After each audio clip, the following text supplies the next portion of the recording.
name is Steve Goldsmith, and we're going to have a little session here about data.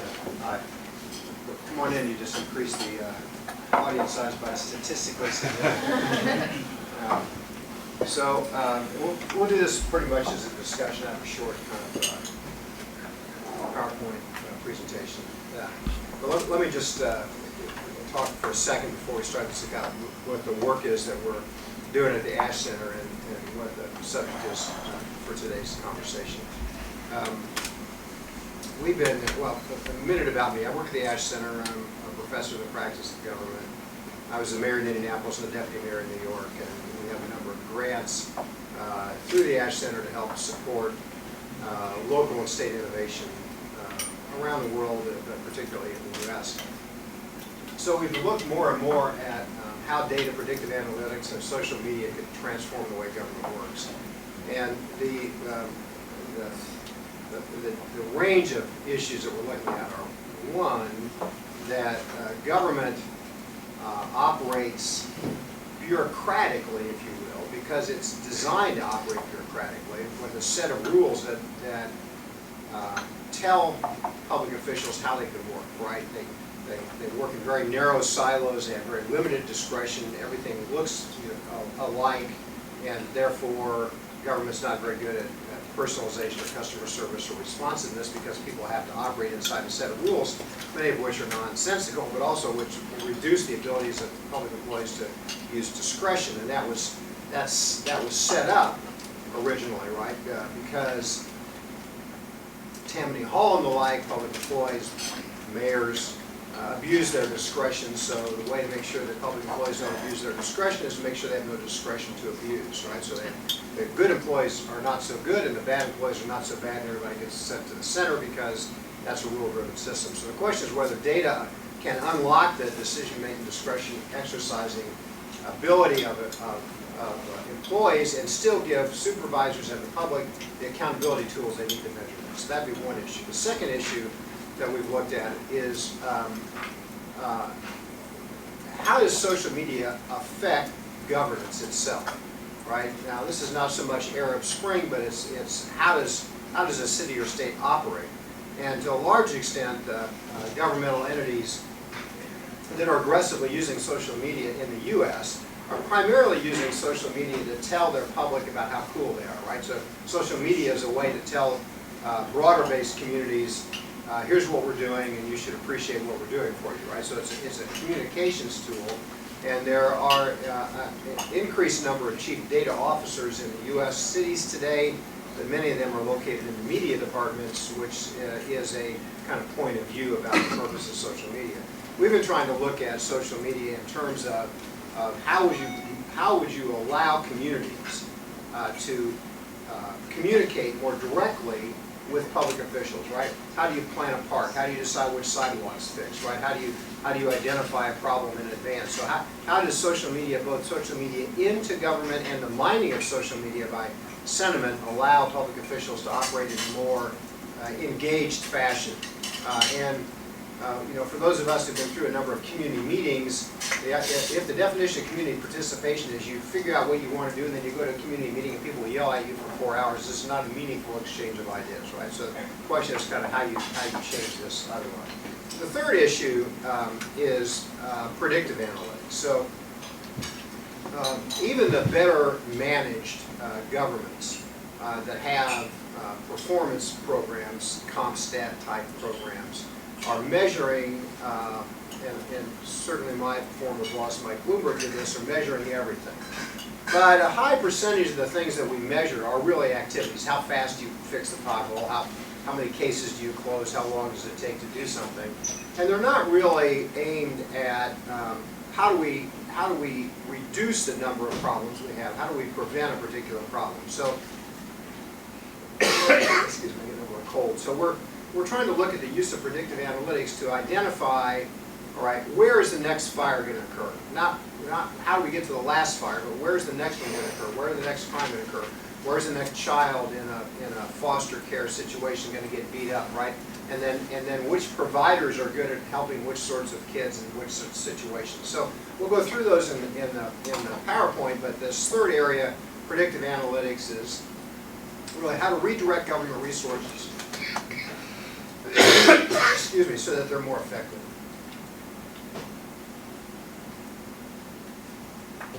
That is the entire PowerPoint, but now we'll go through it. Whoops. Excuse me. This is a little, the graphic is a wonderful book I wrote, which I'm sure you want to rush out and buy, but the points are slightly different. One is that government operates vertically, but problems are horizontal. You know, people do not live in the street department or the transportation or the public works department or the parks department or the social service department. They live in neighborhoods, they live in communities, and government's set up vertically, people live horizontally. So how do we reorganize and rethink the way government works to make it more responsive? The second is that the conversation that we're having today would be too limited if it were looking only at resources of government, kind of traditional public administration. We're trying to look at kind of how does government exercise its leverage over nonprofit, private, and governmental resources so that it's managing a network of providers in a more reliable way. And the third issue up here is we just don't have enough money to do to respond to taxpayers' needs the way we're doing it now. I'm from Indiana. These are grain silos. For those of you who are from the east, the point here is you cannot work in verticals. These are verticals. Now, real briefly, you're all familiar with these terms, but I just put them on this graph because even in the last 24 months, the tools available for government reform are just exhilarating in terms of the transformative effects, right? You know, everyone has a mobile device, and not only does every constituent virtually have a mobile device, but every worker has a mobile device, right? Cloud computing has now offered the best of services to government, no matter what the size of government is, and a whole different ability to kind of procure and the cost of startup. It used to be, I know many of you work in government that, apologize for a cough, I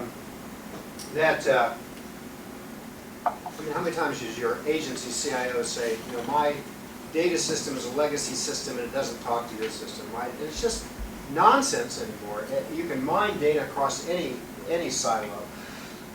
And the tools to mine this data have matured so much. Structured data, unstructured data, sentiment analysis, you know, whatever it be, that there's huge changes in that. And then on the other side, the analytics, bring a lot of the private sector analytics to the public sector side will help. So all of these things come together in a very possible and practical way that are pretty exciting. Just a couple points. I don't want to, well, because I probably can't talk too long and don't want to talk too long. I think a point of departure is how do we use analytics to drive public value? Obviously, the public value definition is inherently a Harvard Kennedy School phrase, and one that I feature in a lot of my work and influenced heavily by Mark Moore. And so if you're going to use analytics, you want to use analytics to produce public value. And this is just an example of how this might work. Tony Williams, the mayor of DC, former mayor of DC, is a friend, used to be associated with us in the Ash Center. You know, all of us who are mayors have had public hospitals. Public hospitals never cost. They always cost more than the revenues available. So he had a group of his employees together, and he said to them, you know, what are we trying to do with our what are we trying to do with the public hospital? You know, they said we want to be the best public hospital in the country. We want to reduce our costs. We want to have the best burden, you know, whatever the case may be. He said, no, that's not what we're trying to do at all, right? We're not in the public hospital business. We're in the public health business. The definition of public value is public health. It's not public hospital. So if it's public health, not public hospital, maybe we'd even close the hospital, or most of it, and take the money and put it in community centers, community health centers, where we're doing more preventative work and we're managing the family, right? So I use this, although it appears not to be directly related to the data issue, because it makes the point that you know, using predictive data and data systems to cause the wrong activity to occur is not exactly what we're trying to do. I've done a lot of outsourcing in my life, and I've outsourced and made efficient very frequently activities which I shouldn't have been doing at all, right? So this is just kind of the front end of that discussion. Second, and don't worry about reading all the language there. I mean, basically the point here is, how do we move a public employee from a person who just does mechanical work, right? Same project, day in and day out, to one who is using their intelligence, their common sense, and their data to make decisions. So if we jump to the last one, you might think about this as an 80-20 rule, right? So how do we use our resources for the 20% of a problem where we can make a true difference? I had a really smart finance commissioner work for me in New York City. David Franklin came from Morgan Stanley, wanted to do public service, left to do public service, right? We wanted to create more revenue. And we only have so many auditors, right? So how do you create more revenue? Well, you can audit more cases, but if you audit more cases, you're wasting a lot of time if you just pick them randomly. But if you use data to say, how do we identify the people most likely to be underreporting their revenue, right? You know, cross data, comparing every dentist to similar size and looking at the outliers, et cetera.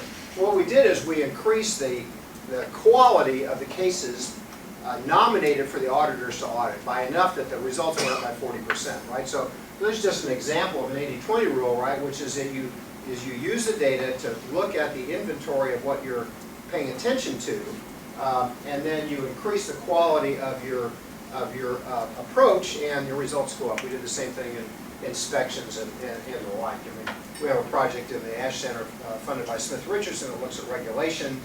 You know, New York City, Indianapolis, almost everywhere else looks at like every vendor, every builder as equally bad or equally good. They're all treated the same, but they're not all the same, right? Some have a history of never having a workplace infraction, never having a safety issue, never, et cetera, right? And so how do we fast track? You know, many of you came here today going through the TSA pre-line, right? It's just an analytics approach to say, why don't we pay attention to those folks where we need attention? The government doesn't work like this, but it could easily work like this.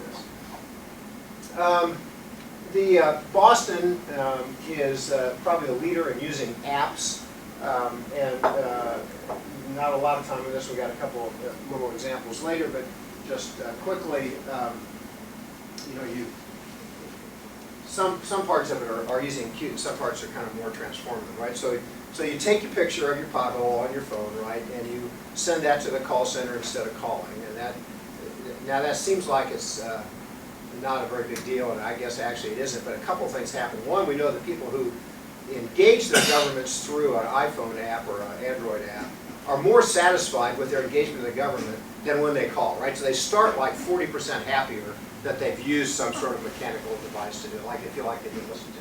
More importantly though, if they wish, they can send a picture of it, and then the picture actually goes to the city worker, right? So we now have a totally effective system. We are able to manage it, we're able to report back to the person who made the response, and the field worker has much more information. I got a picture of this later. Here's another example. So the goal here is to have data be more actionable, which makes government better. So one way to ask this question is, well, why does government have a bad reputation? It has a bad reputation because it's not responsive to citizens. How do we increase the responsiveness to citizens? One way is we might start grading the interaction between citizens and their government, right? So the current mayor of D.C. started this project, really interesting project, called Great D.C. And when you leave the motor vehicles department or whatever, you tweet back your experience. Or if you have a really bad experience and you tweet your friend, this is a horrible place, then they kind of mine that social media as well. And they incorporate this into scorecards, right? Now the point here is that the measurement would make no difference if the mayor didn't do anything with the results. But he creates a scorecard, red, green, whatever that color is over there. And these scores went from D's to C's to B's as a result of making it a big deal in the management meetings with the mayor and his staff and capturing it. So we're using social media to actually change the way, and he's even moved, it might sound a little bit threatening, but a couple individuals in these motor vehicle places have actually been moved because they had so many complaints from people on social media about this lady is really, really bad and rude. That's not what it was designed for, but it's helped a little bit. Don't look. The only purpose of this slide is to make sure you understand it's messy. That none of the words make any difference. I've written a couple case studies here and sat next to a woman in New York City named Linda Gibbs, a great innovator in social services, deputy mayor. The point here is that each one of these things is a city department. And many families, particularly moms, are involved with each one of those departments. Right? They get food stamps, they get job training, they're public housing, they're fill in the rest of the blank. And not only do we make mom submit her information each one of these places over and over again, right? But the agencies don't have a common view of her either with respect to coordinating their care. So the data breakthroughs we talked about before allow the organizing and management of that data across those silos for purposes of improving the responsiveness, not having to apply for benefits over and over again, but more importantly for helping the caseworkers make informed decisions. These are all things that seem obvious, but they just not have been the way governments work and not been really feasible in the past. So this is the Boston app. What's interesting is that it's going to create a relationship between the actual worker and the Boston resident, right? Because you can report. This is the one on your right is the one the citizen uses, and then these are the pictures.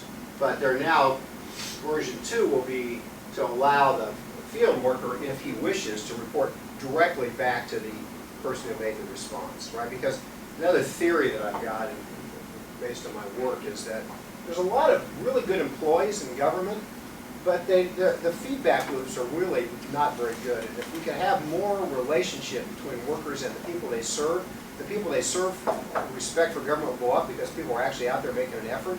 And the effort that people make will be more invigorated because they'll feel that their work is being appreciated. And this app is a step in that direction. This is designed just to show something slightly different. This is Boston About Results. This is the Boston public dashboard. And it's one of the best in the country. And behind each one of these blocks is data, right? So you click on one, and you're able to go down into the performance management system of the city of Boston. It's visual, it's easy to use. Inside each block is a lot of really important information.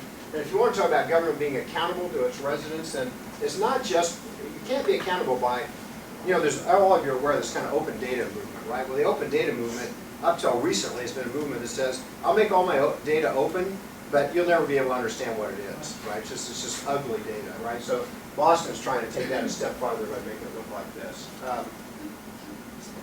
There's a lot of information coming. New York City got 20 million phone calls a year. There's a lot of data coming into these systems that could be helpful. So this is we're about through. This is another example.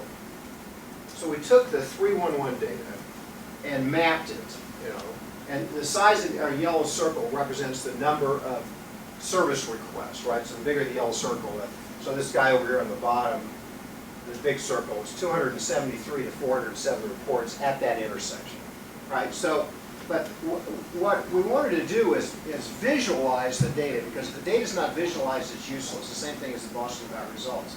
And then we took a piece of software and went out to the communities and said, here's our data, here's how you can use our data. You can go inside each of these circles, you can find out what time of day it came in, how long it took to resolve the problem, what the problem exactly was. And what happened then is the community groups, because they do live horizontally, started saying, the reason you got so many of these is because this is happening across the street, or whatever the case may be. So they actually became engaged as kind of co-problem solvers, because they could now see everything much more visibly and drill down into it. And so this is a combination of, this is 311 data, visualization in a way that allows communities to be more engaged. These are just more data tools. This is we gave an award this year to GSA for a really clever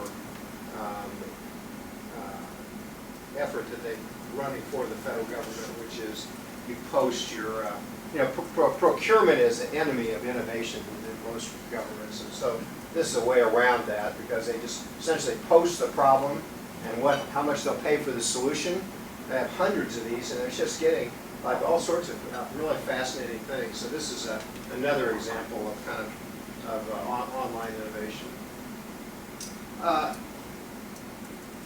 Another way to think about this, though, just finally, is that we generate data constantly, right? I mean, we generate data from our telephones. We are actually sensors in our own city governments. And that data can be collected. Now, some of this has obviously privacy issues, but let's assume that that we need to pay attention to the privacy issue, but some of this is anonymous data as well. How do you capture data? This is just an example of how an ordinary streetlight could capture noise pollution, or they could be turned on if there's a problem. This is just more. I took this slide from somebody. It's down here in the fine print, so it's clear that I haven't plagiarized it, but I have clearly plagiarized it. But the point is just that there's data being generated everywhere, usage data, energy data, and how you capture that to make the city run smarter is one of the more exciting things now. This is just an example of visualization. This is the budget of Palo Alto. You can imagine how budgets normally look, and you can then move this around to see behind those how each of those work. Data analytics is the last area we were going to talk about. Predictive data.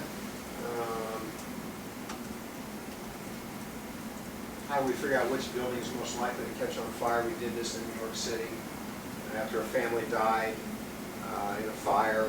I called the buildings department, to find out if we'd ever received a complaint before, and they said yes, but we received 30,000 complaints. And I called the fire department, said we ever received a complaint before, and they said yes, we get 50,000 complaints. What do you want us to do about each one of those? That seemed a little callous, but actually true. So then there was a data group in the city that began to look at all this. They took 911 data, 311 data, previous calls, code complaints, etc., and foreclosures, tax delinquencies, and improved by 1,000% the prediction of which ones of those 30,000 are going to burn down. Right? So now we had 300 buildings, and we assigned a crew, and we went out to each of the 300 buildings and kind of mitigated the problem. Right? So that's kind of predictive analysis. Root cause analysis, which we do with data, is a lot of social service activity to figure out why a person's in a particular situation. Accountability and improved operational management, just areas of predictive analytics. So Boston again, this is a diagram Boston has done using data to say, here are the problem properties of the city of Boston. Here are the properties where you have multiple runs, lots of problems, and we're going to map those, and then we're going to go resolve them. Right? So they have a set of criteria. So instead of responding to each one of these runs, right, they're going to map those. We're going to figure out what are the drivers of those, and then assign a team to work on them. So this is the Boston Problems Property System. And then, so two more. So this is kind of fun. I like this one. So anybody's tried to obviously take a taxi through Midtown, not a particularly exciting experience. And so you ask yourself, how could that experience be better? Well, one way is that every taxi cab has a GPS in it in New York City. And many cars have Easy Pass readers, which actually can be read anonymously, even not in the Easy Pass zones. And there's some microwave stuff. So why don't we gather all that information anonymously, and then use an algorithm to read it, and then instantly reset the traffic lights to make the flow of the traffic smoother across Midtown and increase the speed, right? So this is a system that's using analytics with very little human intervention, right? Just gathering all the data, analyzing the data, resetting the lights. And I mean, this is just like totally impossible to do in the past. So it's kind of an interesting little model, which I think others will do. And then last, this is how, all of it together, this is how the child welfare worker in the future will have a much better job than she's ever had in the past, right? Because this is the lady who goes into the house, very difficult circumstances, very difficult neighborhood, and a very difficult family that she's supposed to make a decision about, right? And in the past, she's got her little notebook and lots of pieces of paper, right? Now she's got a tablet. And on her tablet, she's got a lot of information about from previous cases, from the school, from the police, the medical, the consular, it's all there. But not only does she have the information, right? We're going to use algorithms to help her know which questions to ask, right? So just think about it as a decision tree. So all this information can be mined.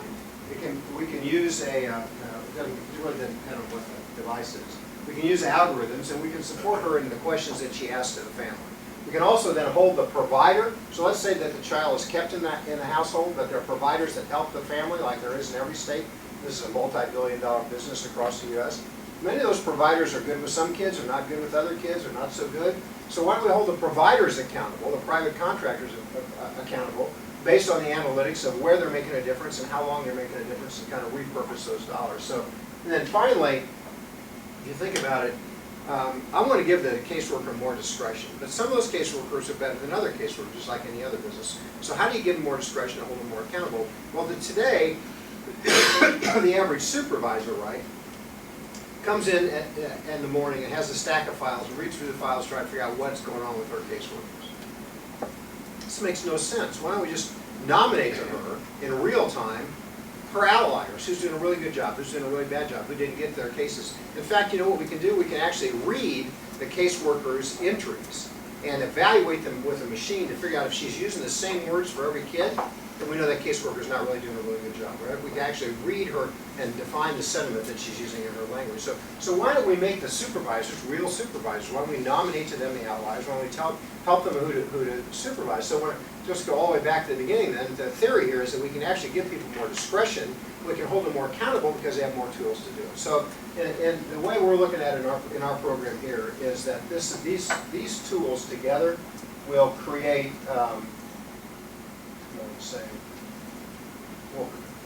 will create more opportunity for dramatic changes in the way government works. So I appreciate any rebuttal or stories from your local jurisdictions. Thank you very much. I managed to get through the last 20 minutes with one cough. Questions? Comments? Yes, sir. Where? My name is Chris Damian. I work for the Department of Environmental Protection, and right now for the Federal or Mass, state? State. So we're in the middle of a big data trying to integrate across the Secretariat, not just our agencies, but the typical problem of connecting all the spaghetti stovepipes. One of the big things we're looking at now is whether to invest in real analytic tools like OBDID, as opposed to just having, maybe like a replicated database where you can publish like static data. But how important are the tools, and investing in like data warehouses with real analytics and making them available not only internally but externally, so that people have dynamic access to the data real time. This is a great question. So this is the Indiana Governor's Office, and he's trying to create a data analytics center, kind of co-sponsored by Office of Budget Management and the CIO for the state. And the goal is you're a good example, because an environmental problem could be caused in any agency, right? So stuff's all over the place. So he's created a platform, if you will, in which he's brought the data together. He's picking business intelligence tools now, both Oracle, as you mentioned, and SAP. And then what he's envisioned, and actually what we try to do in New York City, but we're a little premature, is some of the most sophisticated data work would be done by state employees, whether it's your agency or the CIO. So we'll call those a couple brilliant data scientists locked in a room and never allowed out, right?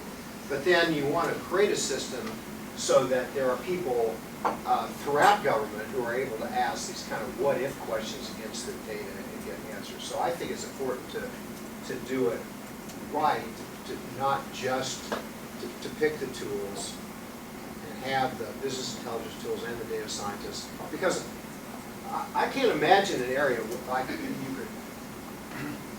I can't imagine an area where you couldn't improve your performance or reduce your cost by 20% each time. It just, somebody was telling me a story. This doesn't really help the conversation. It's kind of fun.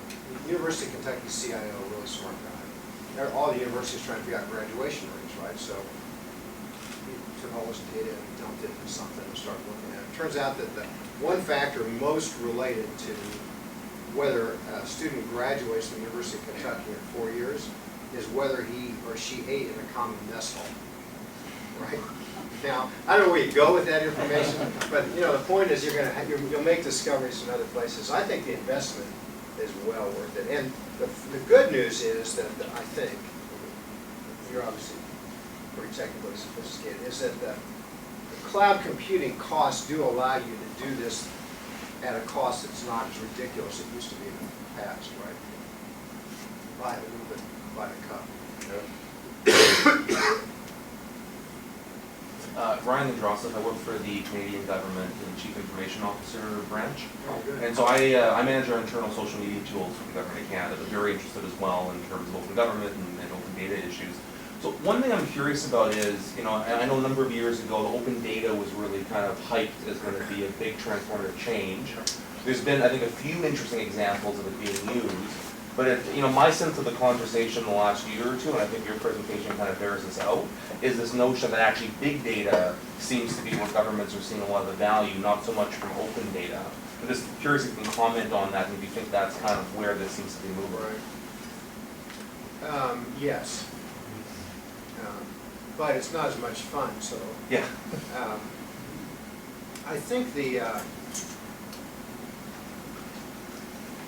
80% of the value will be predictive analytics against big data systems inside the government. We've been thinking, though, that there is a overlapping place between social media and big data, which we'll call public value, where you're learning a lot from your citizens, right? You may learn where flu outbreaks are earlier than you would through normal data systems, right? Allowing you to intervene more quickly. So how would one link those together? And I think that the management of social media could make government appear to be and be more responsive. But I'd have to say, I think in the long run, the predictive analytics against the enterprise big data has more value. And just on that actually point, because you raised the issue of the predictive analytics, the big data and the social media overlap, which I think is an interesting space as well.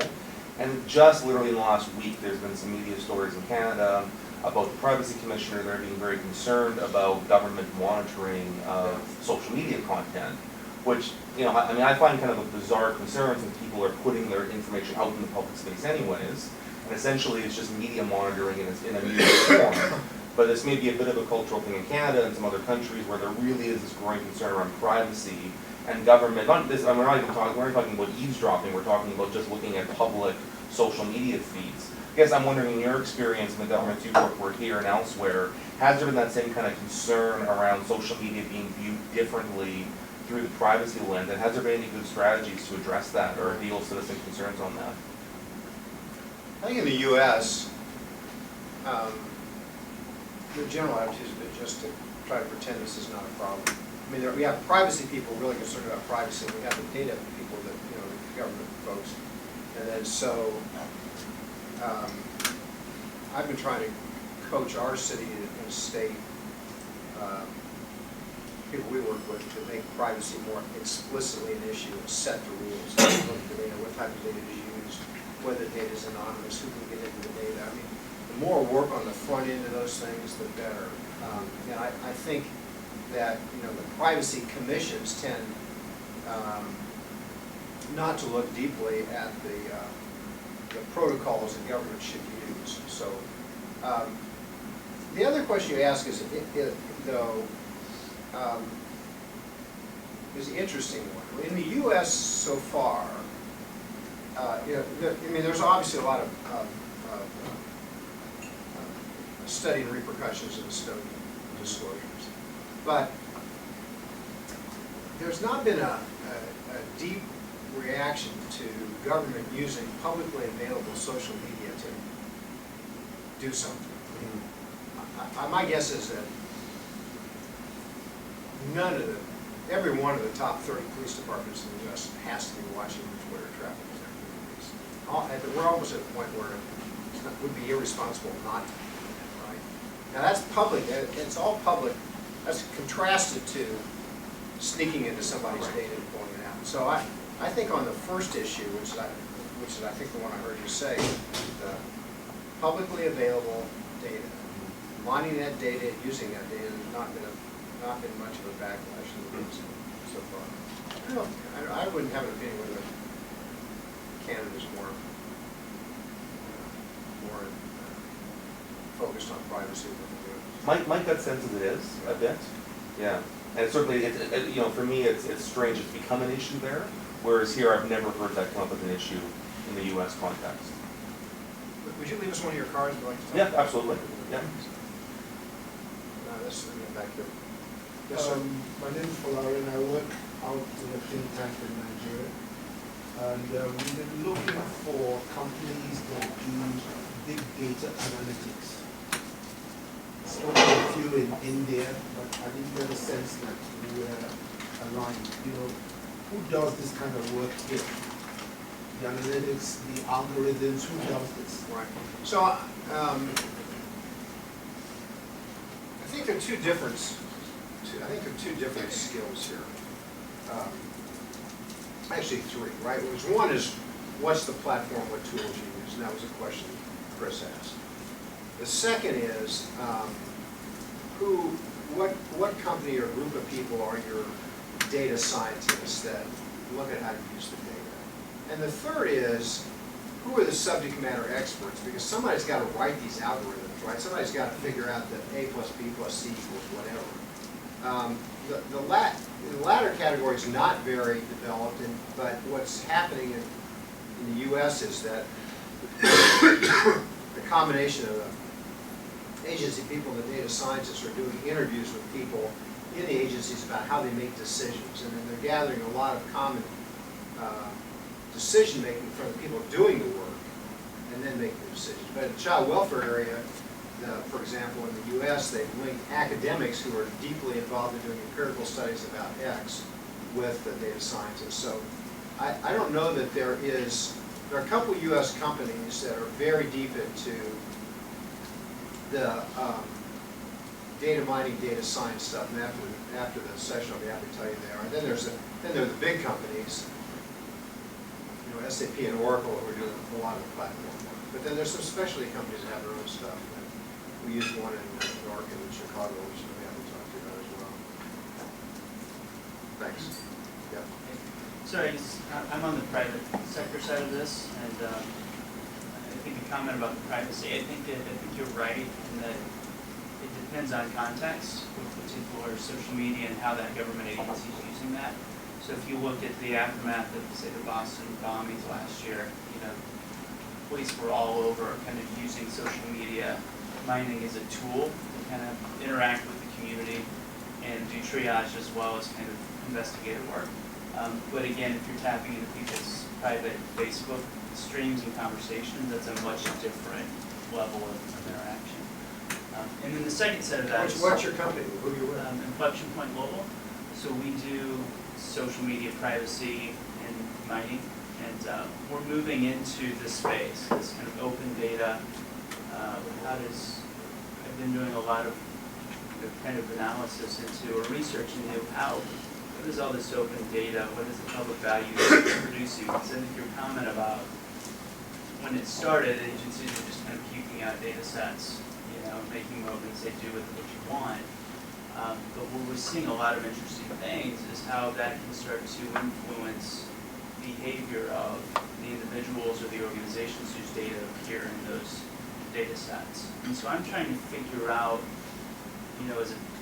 how does the private sector engage in that? Because we're not an Oracle, we're not a platform play, but those are the tools that we would use and kind of come in and take what's there and help create, value for organizations that can consume that data, but also kind of engage with these organizations and agencies to help them better understand and mine their data as well.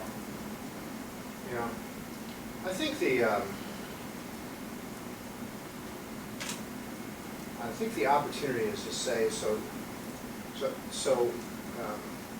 where is an area where there is open data and there is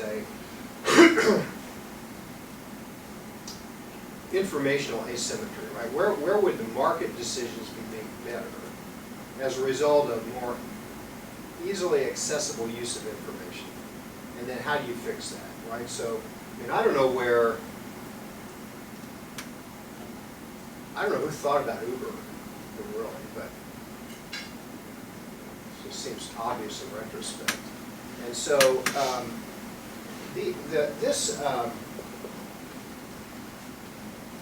this is a private sector developed application. And now I think it's sold into Boston. I think Boston probably hired a company to do it. They took all the data sets are open data sets, right? And they mapped them.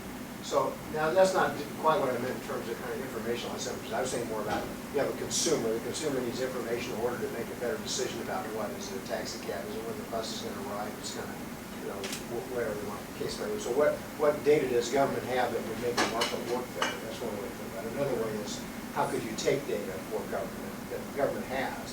Because one of the ways interestingly, it looks like open data is also having the effect of breaking down the data silos between government agencies. But they're not very good. If you take your question and Chris's question, most governments don't have internally the skills to do this, right? So that's another, and the data is open data, so you can get it across the agencies and then help them produce results like this.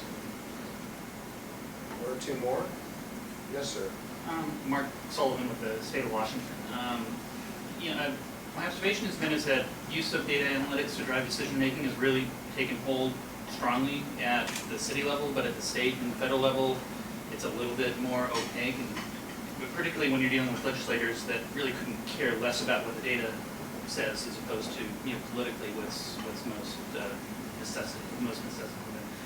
What have you seen at those sort of higher levels of abstraction of government where this is successfully taken hold? Well, I'm a mayor, so I think that generally work better than governors in Yeah. the previous position. There's not been as much at the state level. I think the Indiana one may be the farthest along. It's been agonizing, not because of the technical issues, but because of the lawyers, honestly. Everything has a technical answer, but the lawyers take like months to agree on what data can be shared. It's just like agonizing. And most of those are not what we think about as privacy issues. They're what federal rule controls this data sort of thing. So that's this. But the Indiana one is a pretty good model, right? There's the governor's office took its performance system. I don't know what you call it in the state of Washington. It was GMAP, now it's Results Washington. Right. Yeah. And it made it the driver of the data solution. So we're going to take what had been this STAT program measurement system, and we're going to use that, and we're going to marry that with the state's CIO, bring them together, and the governor's going to issue an executive order, and then we're going to turn that into kind of a management console that uses data, leveraging an existing platform. Now they had to create the warehouses correctly, and then have to create, choose the right business intelligence tools. They had to hire the right people, but because you can't. I don't think these things work as a technology approach. They work in the following way. We're going to reduce the number of kids harmed from lead poisoning in Massachusetts by identifying where they're caused. And so Indiana took infant mortality, where it's one of the worst in the country. And said, we're going to use data to solve infant mortality. That's going to be our first use case, and we're going to set up this platform to do that. But that's just because we thought nobody could say no to infant mortality because it's such a horrible thing, right? And then everything else would follow from it. So I think those are some ways to do state leadership. And we've done some very similar things in the state of Washington. I think part of where the challenge has been is if you have an organization with a strong executive, which typically you see more often in a city environment, it's great. But when you have to then take that to the legislature, the legislature don't go to the legislature. Yeah, but they will prioritize stuff for us just by virtue of the way that the institution is organized. Yes. I have no recommendations to you on how to manage your state legislature. I couldn't even figure out how to manage my own city council. So but it is an issue. The other thing one could think about is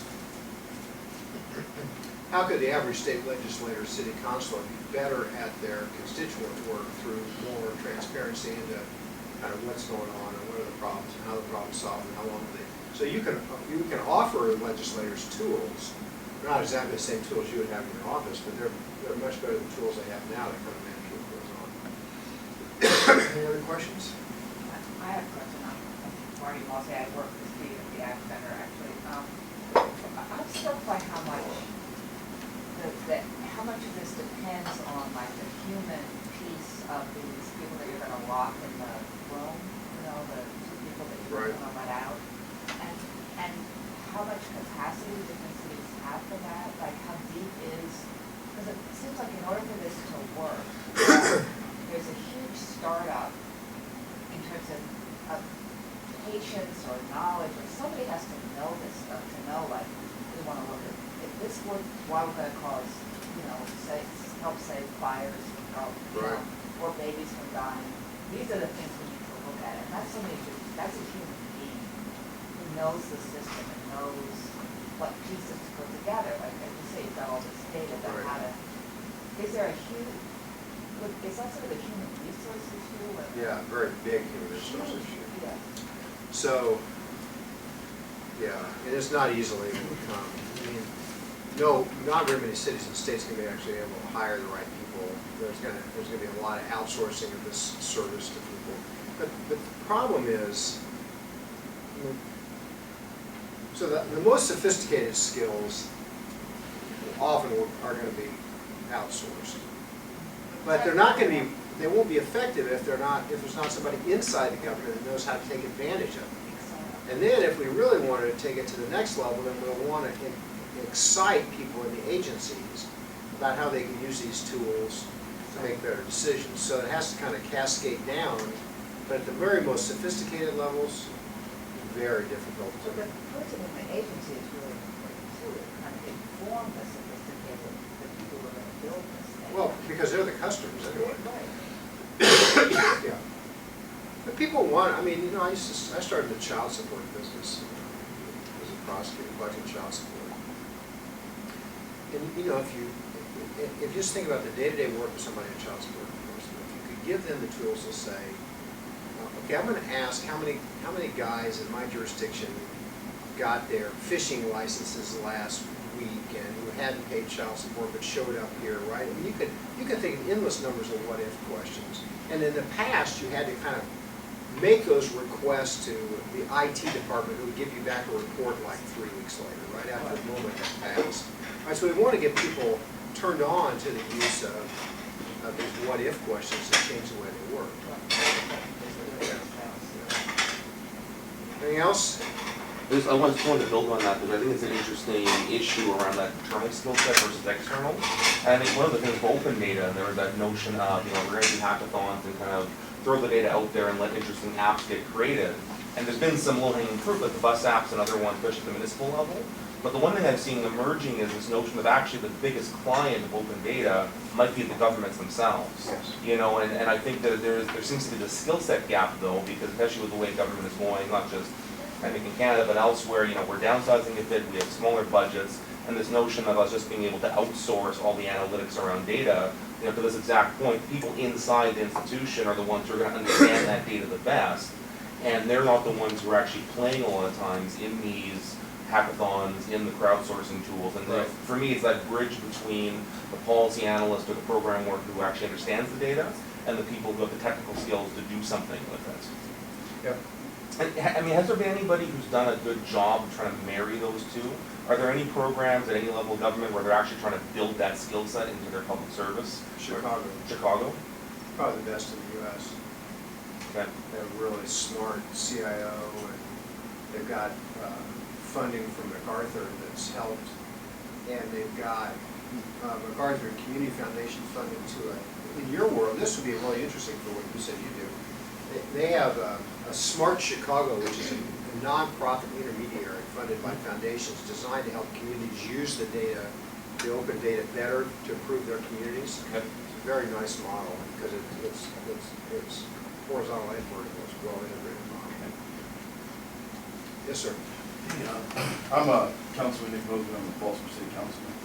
When you talked about the 80-20 rule, which makes total sense, as it relates to looking at budgets and then trying to develop ways of, where you get your biggest bang for the buck with your auditors and auditing. That sounds great.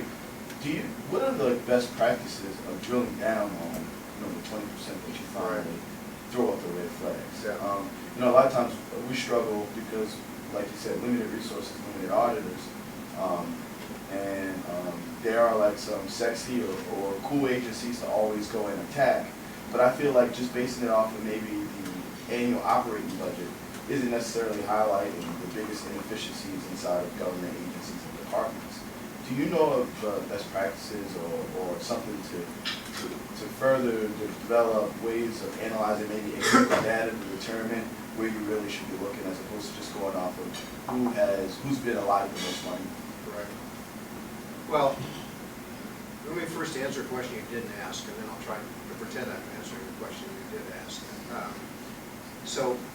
One way to think about the 80-20 rule is how an agency does its business at all, right? So when I got to New York City, I went to the fire department, and we had it's like my first week in the job, and I asked them, talked to them about how they did business, and they said, well, we do this, we do this, we do this. One of the things we do is we inspect buildings, right? This makes sense. So I said, well, how many buildings do you inspect? Well, I said, well, we have 450,000 buildings to inspect. We get through about 275,000, right? And then the year's over and we start again. I said, well, how do you go about it? They repeat it, so I have a group of buildings and we inspect. Well, that's an 80-20 rule would say, okay, let's evaluate those buildings and prioritize our inspection based on a series of criteria, right? And then, well, that's an 80-20 rule, which says that there's 80% of these buildings which never have an infraction, et cetera, we'll get to the 20%, right? And then maybe data outside the fire department, like the buildings department or finance. So that's one way, that's not, I understand the question you asked, but that's one way to think about data. I don't know, I think your question is an interesting one, which is, we have internal auditors, we have accountability systems, how do we know where to direct them? Is that what you're saying? It's a good question. I'm not sure who's done that. I mean, you would think that what are the risk factors, how much cash, what types of contracts, previous results. I don't know, let me think, you leave a card, let me think about it. It's a good question. It makes sense. My New York one wasn't, your question is actually one level more sophisticated than my comments, because my New York situation was, well, I guess it'd be the same. So I was thinking about which taxpayers to audit based on data that would evaluate outliers, right? In that case, looking at similarly situated people, similar income, way underreported, right? So I would use a set of tools to look at those. I guess what you're saying is you could use, if you could figure out the factors, you could use the same tools to figure out who to audit on the city side. And I like to think about that. I hadn't thought of it. Because the strategy is if you're always attacking maybe the larger agencies or the agencies with the largest operating budgets, that there's probably some middle tier type agencies who never ever get touched but have huge amount of inefficiencies because they haven't been audited in so long. Right. I used to have these conversations with my internal auditors when I was mayor, like, who are you going to decide to audit? Well, they had sort of risk criteria, we talk about those and kind of reorient those. And you could probably take those risk criteria, evaluate the data related to the agencies and kind of refine them. I'll think about it. Thanks for your question. I'm sorry I don't have a better answer. Good question. I haven't even thought about that question.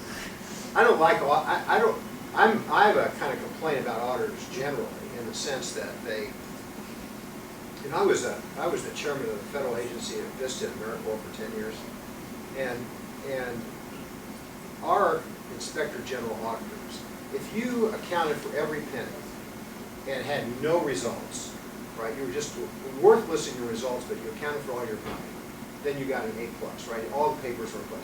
But if you had missed a document because you were too mission-oriented, I'm not talking about people who stole money, right?